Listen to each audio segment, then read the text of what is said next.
I worked for other companies for many years. First, your name is? Raymond Bossino. Okay. Nice little simple Irishman.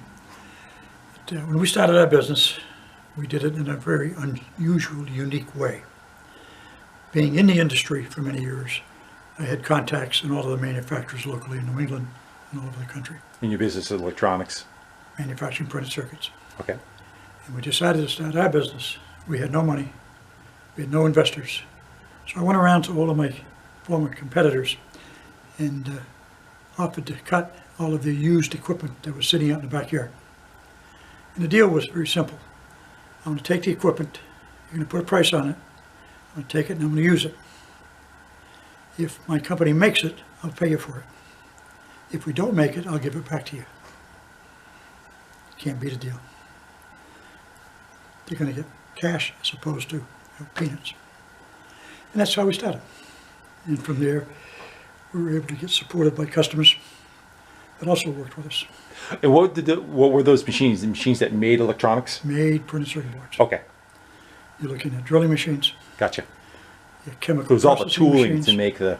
a whole series of items. Photography, cameras, whole 9 yards all the way through.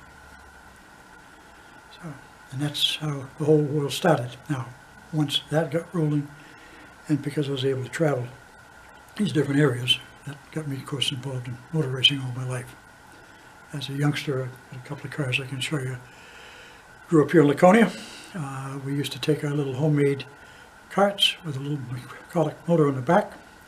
There used to be a racetrack up here in Guilford, and we'd tow it up with our bicycles, lift the gate, under the gate, on the track, and we'd go play on the track. How old were you? Until the cops, we're about 7 or 8 years old, 9 years old. Until the cops come. And Kick you out? And... in those, no. In those days, they were good. They come in, they saw what we were doing. They said, look, don't touch anything, don't screw anything up. We'll leave you alone. But boy, if we get word you touched anything, you're in trouble. They used to let us do it. Nice. Today, they Yeah. take your car away, they take you away, and they put you in jail. Just the way things were back in the Right. 40s and 50s. Yeah. There was a lot of difference back then. So that's where your passion started for all the cars? That's how you started racing. Yeah. We raced everything. We raced bicycles, we raced little carts and go-karts, downhill carts. Anything you could find with wheels that would run, and we'd compete with. What is the name of the place that you have here? Here, Auto Pack Gallery. And you created this, you've been working on getting this place set up for a while. Let's go walk around and talk at the same time. We'll start showing 2 people years. what you got going on. Yeah, a couple of years. But you just started opening to the public This year. recently? Yeah, we started collecting in Concord. We had a building down there at the time, and that where it all began. I actually started collecting in Manchester many years ago. I'll give you guys Smaller portion. a quick pan, and then we'll walk slowly and kind of give you an idea what's going on. So this is going to be open to the public. Yep. This is just one room. This is, what do you call this room? Race room? Or These 2 rows here are Midget race cars, dating back to the late 30s, 40s, and 50s primarily. let's go walk some rows. And Yeah. as you kind of walk on down through, you'll notice that many of the cars on this side, there was no roll bars, because in the days of the 40s, early 40s, they didn't do roll bars until they finally started losing. What do they call the bar across the back of the seat there? That's called the roll bar. Okay. So that's before This came out after. and then after. Okay. Yeah, looking on this end down here. Like everything else, it always starts with just a plain basic car. Guy's got a helmet on, t-shirt, off he goes, had no fear. Leather helmet. And then as time went on, and as he did lose some drivers, they finally decided to at least put a roll bar on, and that's what this chrome bar represents. And then as the years pass, they still were killing the guys more often than they should. And that's when they start to kind of come around and you get into the later years and you start putting cages on. So this row was 40s. This would be 40s. This is moving up. 50s, 60s, 60s, and 70s. That's about the time they started putting in cages and roll bars. And started going crazy.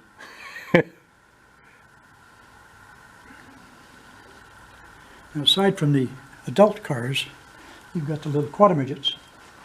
And as you can see, they also followed the same course.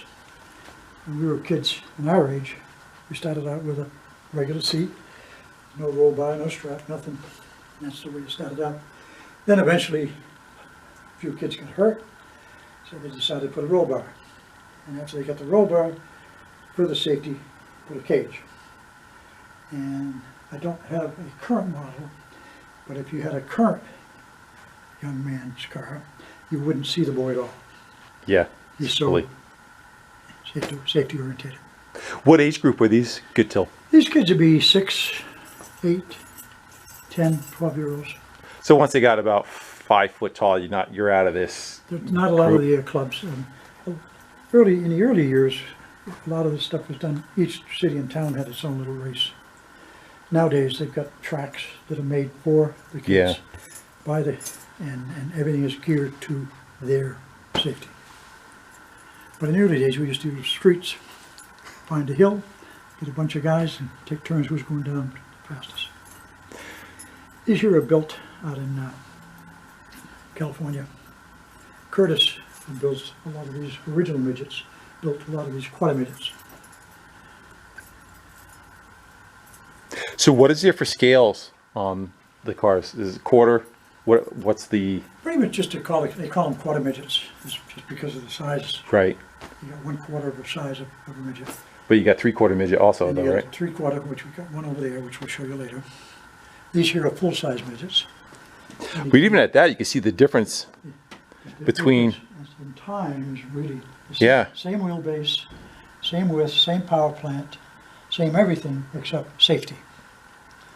In the early days, these guys were veterans from World War II. They had no fear in anything. And eventually they put roll bars on, and eventually they put cages on, and eventually they put wings on, and they put down tubes on. To where you are today.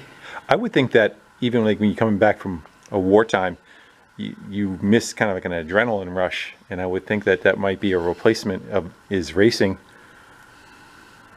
The guys that drove these, mostly veterans, Yeah. they had no fear. Yeah. What they had experienced. That's my point. Yeah.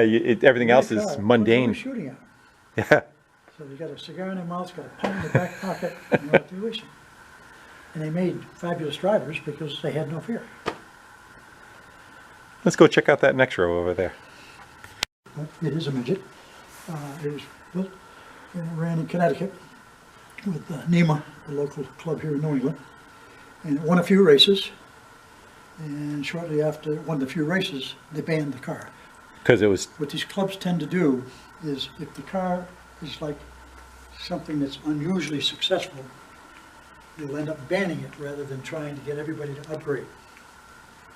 The reason why this car is going to be more competitive, independent suspension, and a lot of things that are capable of put on the cars. Did the aerodynamics have anything to do with it being that much lower, or? Dynamics, nothing. No, is It's the the speed is too slow for it to make any... This is ideal for road course racing Yeah. because it's got independent suspension. Right? What's the engine in this? These are all 110 cubic inch.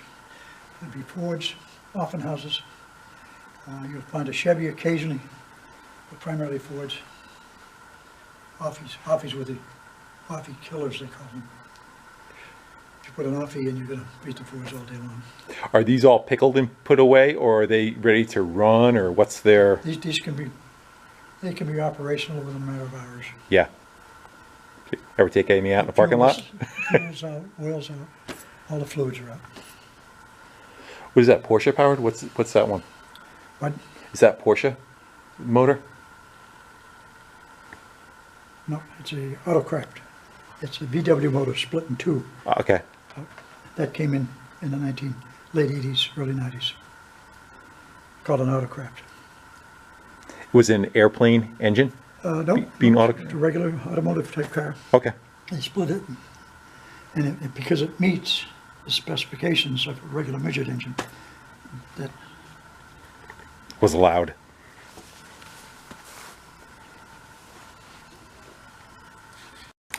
And you can see all the walls are all loaded up with memorabilia. And what are these books? Are these like histories on the cars, or? Pardon? These books are histories on These are some of the story on cars? all Or? the cars, yeah. Not Okay. all the cars. Each car that we've been able to get the story on. We stayed focused pretty much on the stuff from the 40s and 50s. Yeah. we haven't done much with the rest of the cars yet. Let's go take a walk down this row. They're getting bigger. Oh yeah, cars are getting bigger and more expensive. Yeah. You're now coming down the aisle where this row here is sprint cars. Difference between a sprint and a midget, of course, suspension, length, size, and power plant. 250, 110 cubic inch over there, 250 on the sprinters. Would they be run on the same track or a different track? Same tracks. Okay. How big were the tracks? Quarter mile, half mile, and mile. The sprinters tend to stay focused on half mile and mile tracks. Midgets are great for quarter mile tracks. These guys here can run, but they don't usually they run, and primarily they run dirt. These run dirt? Yep, dirt and pavement, Huh. both. You can run both ways. This one here's got a neat little history, this little black one. Johnny Thompson was a very famous driver back in the 40s. Is that him right there? And Johnny was born and raised in Lowell, Mass. He built his first car, was a Midget, one of those over there, to race in a track in downtown Lowell, Massachusetts. And that got him started, and he got recognized, and car owners started to invite him in to drive their cars. So he not only started driving midgets, which is where he started from, he ended up driving sprint cars, which are these, and he also ended up driving Indy cars, which are the ones behind you. These are all Indy cars. Johnny had 4 sons, and unfortunately, Johnny was killed in Allentown on a dirt track, coming out of turn 3, and that turn 3 killed about 4 top drivers in a period of time. Johnny's family lived in Pennsylvania. The wife was there and the 4 kids were there, and of course the 2 youngest ones never knew their dad. So since we were able to come across the car and we go to car shows, we bring cars down. What we do whenever we can go to an area and you've got a family that's still around and the kids are there, we can bring Dad's car down that he drove, and we put the kids in Dad's car or on the track. We've done that to several families. When you can make that connection. The car that he wrecked, was it this car? Pardon? The car that he wrecked in, was it this car? Yep. Did the family restore it afterwards, or yourself, or? The family had nothing to do with the car owner. Okay. Because he drove for a driver. Gotcha. The owner took it back and redid it. Most of these cars all wrecked at one time or another. Typical for some Hence cars. yeah. When I was a kid, there was a house about 2 houses away, had a body, just a body. There was a floor underneath it. There was no engine, no wheels, no nothing like that. We used to pretend, go over and go play in it. We all did that. Yeah. These are all the real sprints. There's 5 of these that were built. A guy by the name of Pappy Wood up in Maine, Micmac Indian, built 5 of these cars. And this is the only one that's left in its original structure. The other 4 cars that are out there, the guys have turned them into this. Cleaned them all up and, Turned yeah. them into Concourse the Elegance cars. Yeah. We've left it that way purposely. I like it because better that's that. the way it ran. Yeah. You actually took it out to we take cars out periodically out to Detroit, car shows. And they tell us usually what cars they want us to bring. I brought this out one year for the heck of it. It was entered, it was on display. It was the most observed car of all the cars in the pack. You cannot win a Concourse d'Elegance because it's not a Concourse car. But it's been here. It got recognized. Slight adjustment was needed on race day. And he built those primarily, a lot of the guys and farmers were tired of racing horses and wanted to race vehicles. So that's why Pappy built 5 of these for guys to go racing in the fairgrounds. These are on dirt. So they ran the horses and the cars. On the same track. Not at the same time, though. No, no, no.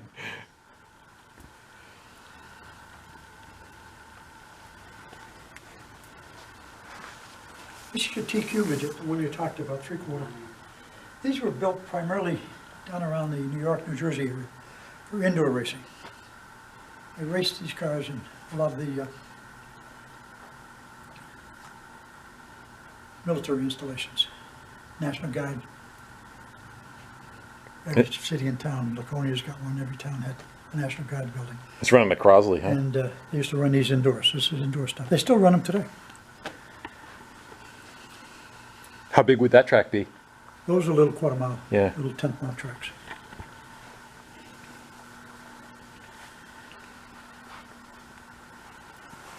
And that's a mini sprint. Can you fit? Can a full-size person fit in that? Oh yeah, that's full adult. It's built to run indoor racing because the tracks are small, 10th mile. What's the surface that in cement? What would be the track itself? Just a circle. Well, what's the material? What's the track made out of? Cement or? They put down what basically would be a cement floor. They put down Coca-Cola, things like that to get it to stick. And most of them are armories in the different cities and towns. And of course they've got the training area, so that's how they used to race them, and the stands would be all on the sides. So spectators can go and watch them. Atlantic City, they run down there in Atlantic City. These guys here run dirt primarily. We did run dirt for a year or two. I ran 3 years with these guys. This was the most fun racing I've ever done. I was running a little mini sprint on dirt, little quarter mile tracks, all over New England, down in Connecticut, up in Maine, here in New Hampshire, Connecticut, and Mass. And they're just Not much room for you in there. little 250 Yeah. motor. So it's a shifter cart of sorts. This is strictly, again, 2 gears, one to get you going. Yeah. one It's not a bike engine then. That's it, yeah. Yeah, all bike engines. So 600 road tax. Was it a? What was it originally on? Flat track bike. Yeah. Jack's more familiar than I am. Hey, Jack. Yeah, it's a flat track motorcycle engine. So you just don't bother using any of the gears that are in the trans? Not normally, no. But it still has like a 5-speed It in still it. has a gearbox in it. You don't use it. You got enough. Where you gear it with Range. the sprockets and Yeah. go from there. Our particular rules require you to keep the complete gearbox in the transmission. Other organizations eliminate them and just run top gear and all good. I would think at that point you would go maybe with like a snowmobile engine or something, or does it have to be a motorcycle engine? In this group, it has to be a motorcycle engine, Okay. 4-stroke. Buddies from England, Anthony and Richard. Richard and Anthony, Yeah. Dodinson. Yeah, in fact, they got one of Richard's cars to take around the racetrack because the McLaren supercar that they were going to drive locked them out. All the engineers couldn't get in the car, so they had nothing to do all day long with a crew of filming there. So they talked Richard into going and get a Can-Am car so he could drive it around the track to fill in the time. What were they filming for? What was the event? His show, his own show. The racetrack was just Brian and the cars that he was going to run. So Brian Johnson has a show called Cars That Rock. Cars That Rock. And what did they air that on? Is I it over saw- here too, or is it? It was on Velocity at the time, but I know it's on the internet because it was on Velocity. How many years ago was that? Oh, I don't know, 3 or 4. Yeah. Not that long. So that's fairly recent. Yeah. He had some good shows. Of course, like everything else, he constantly swore through the whole thing. And half of his conversation was beeped out. That's the way it is. Yeah. Johnson drove with us. We did the 24 hours of Daytona Yeah. and 6 hours of Sebring. In- Brian drove. In which car? Team, my car. Your car? Mazda. So it's over here. We had to get him fitted because we had the car up in New Hampshire. So he flew up, and of course the two grandsons wanted to go out with Brian Johnson. He's a famous rock star. So we go out to breakfast, and of course Brian, every other word, fuck this, fuck that, fuck this. And those, my 2 grandsons just said,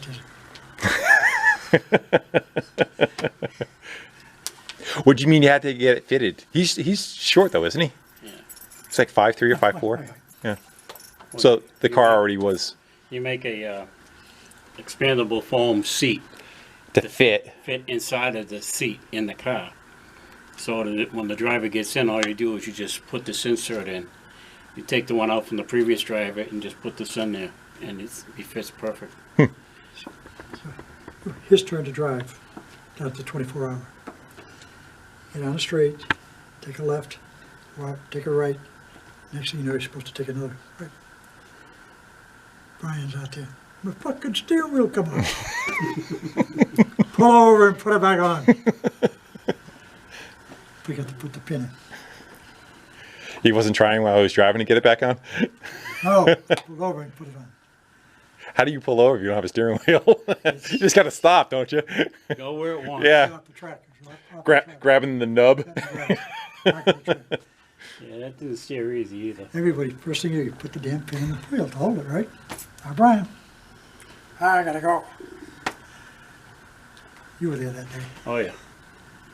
And it killed the battery in the radio. The swearing took it Well, out. Oh, Whenever a yellow would come out, full course yellow, he'd start singing. Oh, really? That's funny. Killed the radio. Oh well. Is this one of yours? these are the ones I drove over here. Yeah. Let's go check these out. That's the stuff. No circle track. Circle track's fun. We do that. Road courses. That's the exciting stuff. Explain to us what this is. What was that? Explain to us what it is. Oh, it's a McLaren. McLaren in the United States is called a Can-Am car, and over in Europe would be what, Group 1, I think they call it? Yep. Yeah. This one raced in U.S., Europe, and Africa. What year did this start racing? Me, And this car? this car here, that was 24 years ago, 25 years ago. Mid to late 90s you I were... ran for 20 years in it. Yeah. After that, done. And are these all kind of the same scenario going down the line? Are these all you? They're all road course. Are- Left, rights, uphill, downhill turns. Are these all your cars too, or? So you raced all of these? And history's going, I think we're going a little backwards, right? The other end is the, The midgets, the sprints, and Yeah. the Indy cars, I never raced. Exhibit running, but that's it, no racing. This stuff, road course, love it. Back, Chuck, you drove these cars. This one's US built, that's Canadian built. The other Canadian car that we have is, we keep it over in the UK. what's the difference between the two? Two different designs, two different Yeah. routes, two different makers. But they'll be competitive to, this is quicker than that. And what genre is this one from? Same, this is earlier, right? Pardon? This is earlier? Nope, same era, same window of time, Same era. Late 90s this was done also? 80s, 90s.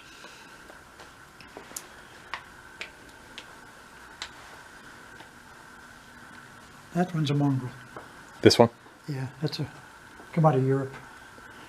We tried to bring it over here to run in vintage, unfortunately, because of the power plant that's in there.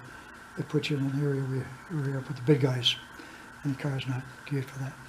What is the power plant? So, BMW. Yeah. That's, A 12 or a? no, No. 4-cylinder. little four-cylinder. But because of its make and model, it goes into a category where you're up with the big guys. I believe it's a Big 3-liter power plants. BMW 4-banger. It's very low production on the motors. They only made a handful of the motors. Were they just for racing or did certain cars have them? Straight 100% race engine. Yeah.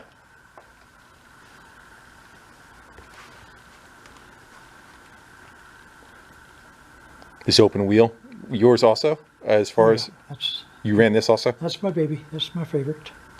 Is it? 21, 23 years. Yeah. Raced this one all over Europe and US. And like a jerk, I put it in the hill climb. You put it in the hill climb? That's where exhibition. That's where the dead come from. We didn't race the hill climb, the Mount exhibition. Washington Hill Climb. The guy who we memorialized over there, he was president of the club. I want you to bring something up so you can entertain the people. And this is what you brought? It was fun going up. Until the sudden stop? What happened? No, we He took rock position. got it off onto a rock, taking it off, then freaking thing. The guy said, "He'll take it off for me," so he did. Puts a dent in the side. Well, now it's part of its history. In That's all. 23 years, it failed us only once. 4. The left rear came apart. Yeah. Shipped it back to Britain. The guys that originally built it 55 years ago came out of retirement. And they came into the shop over in the UK and they rebuilt the whole back one. After all was said and done, fed them, gave them booze. Didn't want any money. They just enjoyed rebuilding a car they had built 55 years earlier. And how old were those guys? All in their 70s and 80s then that were doing it? It's all handmade. Yeah. But the guy, when they came back out, They they're... were ancient. They were Yeah. ancient guys, 80s and 80s, but they just loved They weren't in a rush to do anything. rebuilding the car. They built all new suspension components. Which side got taken out? Well, you gotta be more, you have one wheel still on the car. The other 3 were not on the car. They cleared off both rear corners, and the front right was just dangling there. On a tie rod, just kind of Yeah, it flapping was on there. It was just, Yeah. So they replaced all the steering components, all the rods, 'cause Everything that's shown. Right. We'll go to the one we'll close that. These Okay. These are all Indy cars. Dating back 50s all the way up through.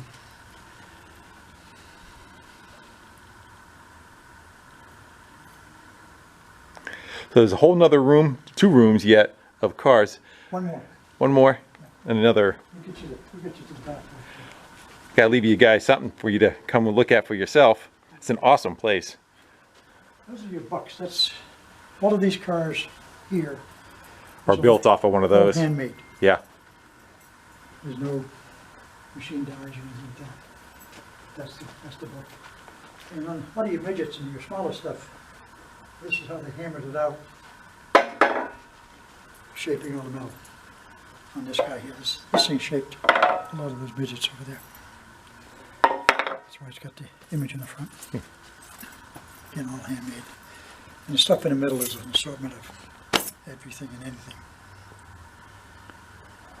But the one you gotta capture it because it's Let's go check out one more. the only one in existence.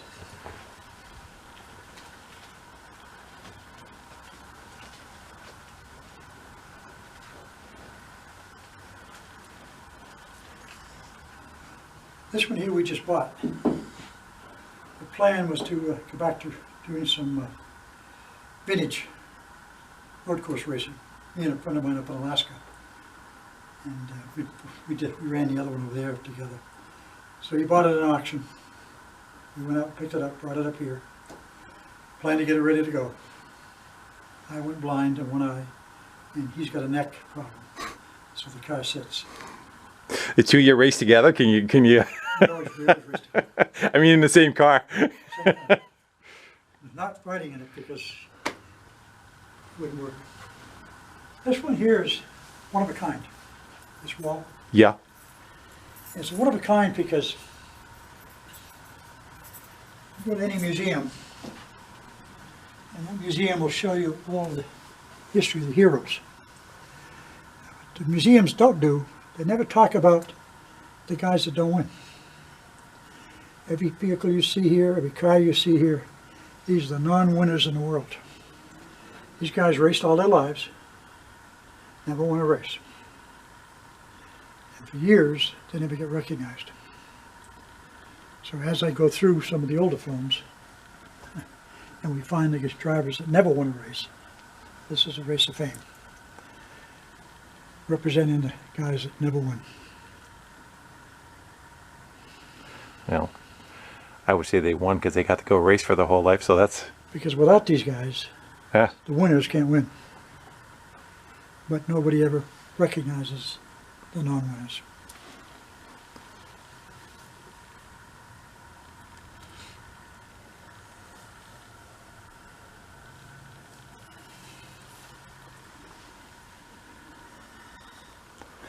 Well, Ray, I want to thank you. This guy here, you want to get a shot of this thing. These are knitting machines. At one time, there were 5 factories in the city of Laconia using these machines. This building, not this one here, the rest of the building, manufactured these machines for many years. Scott Williams manufactured knitting machines. When you come into the back, you saw a very large overhead door. Yeah. That building was built by Uncle Sam in 1942 for the war effort. A lot of the employees that worked here at Scott Williams during the war were exempt from getting drafted because they needed these guys to make the parts to fight the war. And that happened all over the country. Many factories, the employees were exempt from getting drafted. They didn't want them to be drafted. They needed people to make the parts to fight the war. Neat thing about something like this is there were 5 factories in and around Laconia. Used to hire us kids to become stocking turners. When a stocking is made, you sew the toe, it's inside out. So you hire kids to turn it right side out before we went to the dye room. Doing so, many times on weekends, they rebuild these machines. And they grab us kids to come up, hey guys, come up here and give us a hand. We learned how to build machines at 12 and 14 years old. By starting with these. And what, they made the suits? Help put them together, help assemble them. I worked in a bowling alley as a pin setter. Back in the days when you set pins. Yeah. The bowling alley bought 6 automatics, which did away with 6 of the kids. Now, those automatics still need to be serviced. We were trained, 12, 14-year-old kids, how to repair if it broke down or shut off. I did the same. I worked in a bowling alley. Now, today, if Wrenching you on. did that, You had that little tool in your pocket to go measure the cups all the time. If you get bent. Yeah. you're able to get things back online. Nowadays, if you try to do that with a 12 or 14-year-old or 10-year-old, they put you in jail. But back then, you could do that. So you could get started early in life in learning how to make things.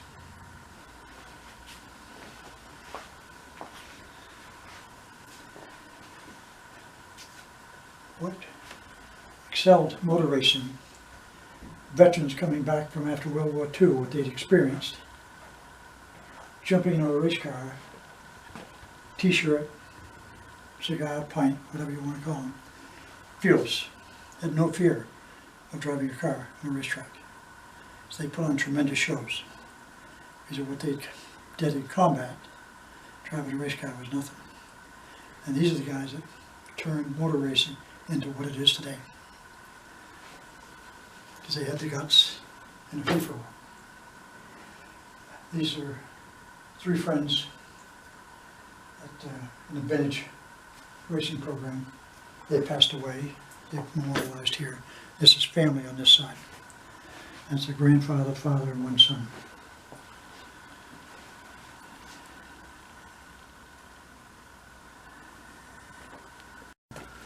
And we spent most of our time as kids running around collecting paper, collecting scrap metal, collecting cans, collecting bottles. And then you go down to the freight yard, and all the cars are lined up at the railroad stations. And you dump the stuff in there. So that's because then it could go to the factories. Replenish scrap metal, cans, bottles, paper, anything you can find. And that's where we go around with our wagons, towing with our bicycles. And you go down the street, if you see stuff laying around, and people would put it out to the sidewalk for you to pick up and take down delivery. My dad told me the same stories. Same thing. Yeah. My dad's 86. He's a... So we did our effort as kids. Couldn't go to combat, we were much too young. We all wanted to go, but we were too young to go. So you did what else you could do. Get the items, materials down to help the effort. Chinese, Vietnam, Chinese rifle. The one behind it is a Chinese BB gun. 350 pounds of pressure in that BB gun, which is why it's in here and the kids can't use it because there's way too much pressure. What's a regular BB gun? Do you know? Around 50, 75 pounds. Yeah, your Crossman 760 is, yeah. These guys are... So that's kind of comparable to a 22. It's a one of a kind. It's dangerous because if a kid hits you with a regular BB gun, he's not going to hurt you bad. This thing's going to go into you. Yeah. And of course we teach people about 48 flags, World War II, and then methods of handling a flag and how to fly it. Which, I have a large 48 flag. that's what that one Yeah, mine's 20 feet by. Wow, that's What's yeah, it's huge. It does the whole bay. I don't know what the history of it is. Here's all the stuff, guys, that you'll have to come here in person to go see. I'm just gonna do a quick circle because we are out of time, but it just keeps on going. All right, we're gonna go load up a couple of cars. I gotta go bring back to life. One, I think.